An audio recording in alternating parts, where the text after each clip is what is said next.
خب الان که لیست پمپ بنزین های خلاقیت شخصی خودتون رو داریم، بیایم ببینیم که کی از این پمپ بنزین ها میتونیم استفاده کنیم. زمان استفاده از هر کدومو بررسی کنیم. وقتی که از یکی از پمپ بنزین های خلاقانه خودتون استفاده میکنید، یک تلاش انرژی بخشه که ما رو سر و پا آماده میکنه تا بریم سراغ حل کردن مشکلات کارمون. اما هرچه بیشتر از اون استفاده میکنیم، این پمپ بنزین خالی تر میشه. هر جزئیات، هر نکته ظریف، هر گفتگو، هر نبرد بخشی از این مخزن انرژی خلاق ما رو خالی میکنه. مشکل اینجاست که چون ارزش شخصی ما به کاری که انجام میدیم، نه نحوه انجام دادن اون کار، متوجه نمیشیم که چراغ این مخزن روشن شده. بنابراین زمان زیادی رو صرف دویدن میکنیم، اونم با مخزن خالی، که این تأثیر شدیدی بر ضریب شادی و میزان عشقی که به کارمون داریم میذاره.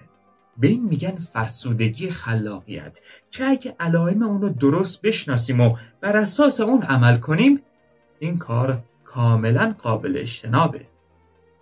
اولین نشونه فرسودگی خلاقیت روتینه.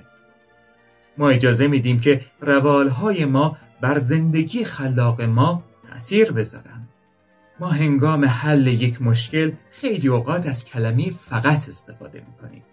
به عنوان مثال، آیا نمیتونیم فقط همون کاری رو که سال گذشته انجام دادیم انجام بدیم؟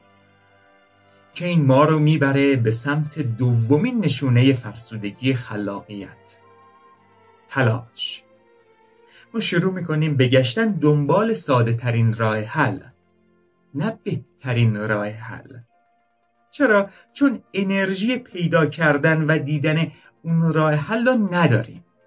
سومین نشونه فرسودگی خلاقیت نارضایتی.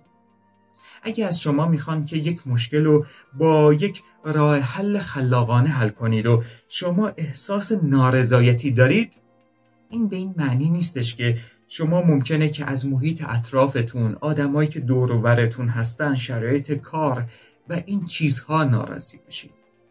این یک مسئله دیگه است. تقریبا همیشه به این دلیله که مخزن انرژی خلاق شما خالی شده. پس اگر از شما مرتباً خواسته میشه که مشکلات رو به روش خلاقانه حل کنید و احساس نارضایتی دارید، مخزن شما نیاز داره که پر بشه. به همون اندازه که حل خلاقانه مشکلات هیجان انگیز و شوق برانگیزه، بدونید که مقدار محدودی انرژی خلاق دارید که اونو صرف کنید. اگر احساس میکنید که همش در حال خاموش شدن هستید، سطح پر مخزنتون رو در مقایسه با میزان منبعی که بایستی استفاده کنید ارزیابی کنید و یکی از موارد موجود در پمپ بنزین های خلاقیتتون رو برای شارژ شدن انتخاب کنید تا بتونید مخزن خلاقیتتون رو دوباره پر کنید.